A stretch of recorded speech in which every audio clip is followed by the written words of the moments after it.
What is up, red bloods and blue bloods? I am just a simple new type, and in this episode we're returning to Rahxephon. Last time, a Golem made Ayato see some of his sexy thoughts. We learned that Kanugi dropped a nuke on the Mullions, causing the alien race to become hostiles. And Ayato stops Quan from hatching a black egg. This time we learn of the new Vermillion. Ayato and Quan return to Jupiter Tokyo, and Elvi and Haruka follow in the Vermillion. So let's get into this.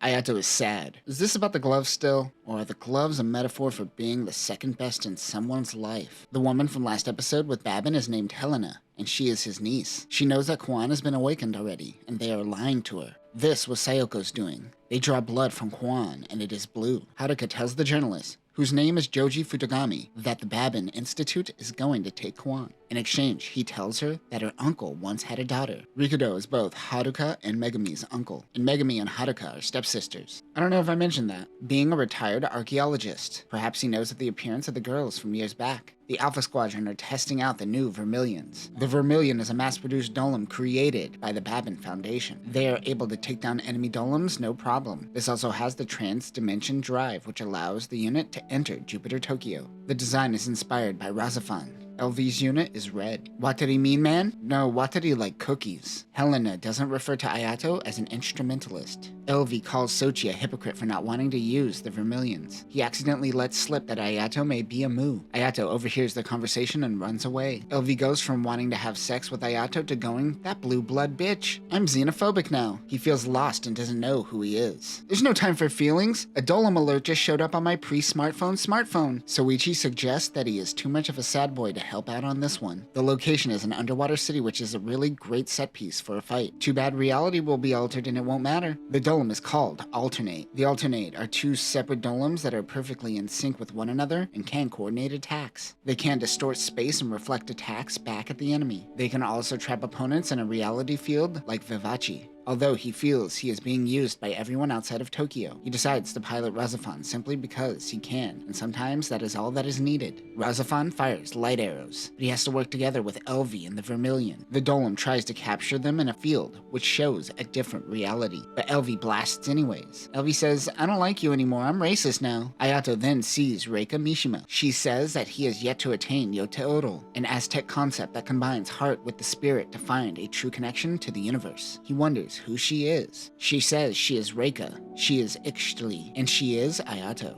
Rahxephon is now being controlled by Reika. It fires at Elfi. The light arrow bounces off the Vermillion and shatters the field and hits the Golem. Ayato wasn't in control, but to Elvi, she just saw Ayato try to kill her. Well, now she's really racist. A bright light emits, and suddenly, time moves backwards. Earlier, Itsuki and Makoto argue with one another about Quan. We return to before they argue. Elvi is the one to take out the Golems this time around. She doesn't need the help of Rahxephon. Helena notes that the battle was 38 minutes, but Haruka says it was only around 20. Helena is the only one that seems to notice the time shift. Also, Ayato breaks the mirror. It was a dumb metaphor 25 years ago, and it's a dumb metaphor now. This is a post-Matrix world, baby! This episode is a flashback. 3 kids head underground. They find a rock Golem monster thingy, but the kids are caught. They are punished with a good old-fashioned caning for going where they shouldn't. We learn that the young girl is Helena. The teacher is a young Babin, who looks exactly like Makoto in the future. But in fact, the long-haired kid is Makoto. Babin tells him they are the chosen ones. Makoto is upset because he is referred to as a D, or D-ranked instrumentalist. The butler detects an earthquake. Why does the artwork get so surreal in this one particular shot? The kid with the glasses is Itsuki, although they never outright say his name. He and Makoto visit the Golem egg whale thingy. It makes whale noises for some reason. They don't tell Helena, but she follows the boys. The Golem responds to Makoto's voice. Helena says she is going to destroy whatever that thing is, and she ain't taking smack talk from a D. A B is talking over here. Orphan boys hope to one day find their parents, not realizing they are in an orphanage, so they probably weren't wanted to begin with. Cliche. That cliche hits deep. The kids look for rocks to feed the beast. Helena makes a spell and rips off a lizard's tail for an incantation. She wrecked that lizard. The Golem reacts to her.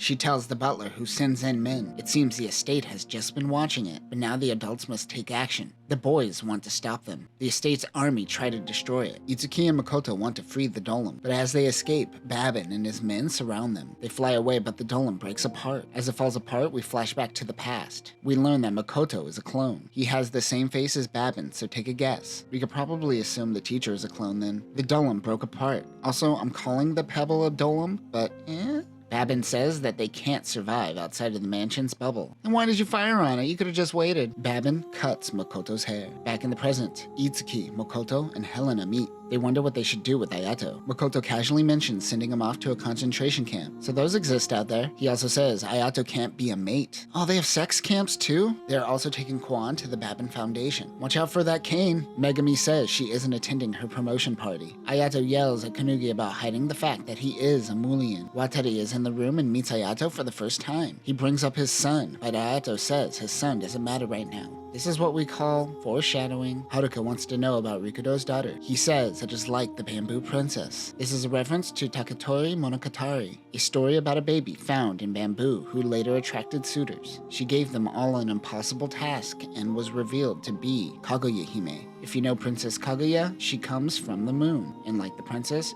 Rikudo's daughter one day left. Okay, vague-ass boomer. It's implied he's totally in on everything happening around the shrine. Megami has a crush on Soichi, but she finds out that he is dating Kim. Sayoko says screw you to Makoto for using him. Here's your trashy dress back. Megami is promoted but is sad because of the situation with Kim and Soichi. Kim apologizes for not telling her, but she actually seems over it. There's a lot of angst in this episode. Ayato is still upset over being a Mu, while Megami is struggling to understand love. She mentions that the two are alike in many ways. Both are trying to find purpose. Man, imagine you break out of the Matrix and you're an angsty teenager. That's two problems you have to solve. Ayato takes out his anger on Haruka for all the lies. She feels helpless. Moon.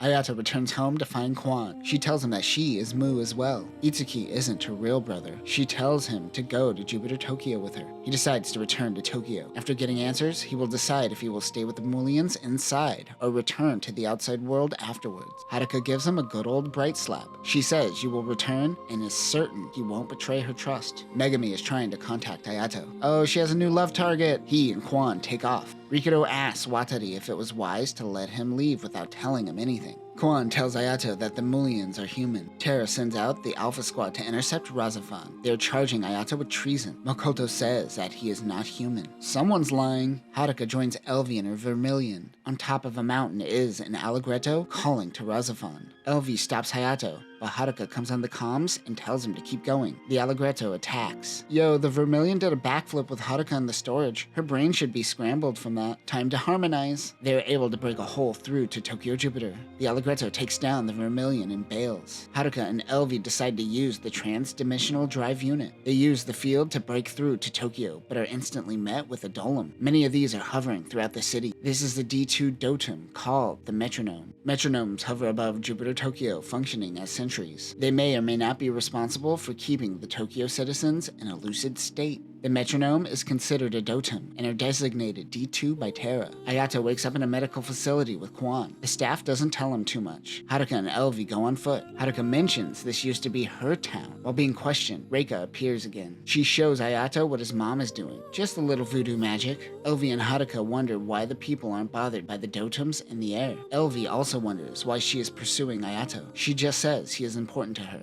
Cut away, the viewer can't know too much. Kwan wants to hear Maya's voice. Just a little improv voodoo, no need to question this. I assume it's the Mullion language. Her outfit had a life module, which they removed, which is why she is bedridden. Ayato sees his old friends. It only has been a month in Tokyo, but it has been 6 months on the outside. They don't seem to know who Mishima is, but this triggers Hiroko, and she remembers something. But her memories are fleeting. Ayato does something that he probably should have done outside of the bubble. He makes himself bleed. His blood is red. He asks his mother Maya who she actually is. She cuts herself. Her blood is blue. Ayato begins to panic.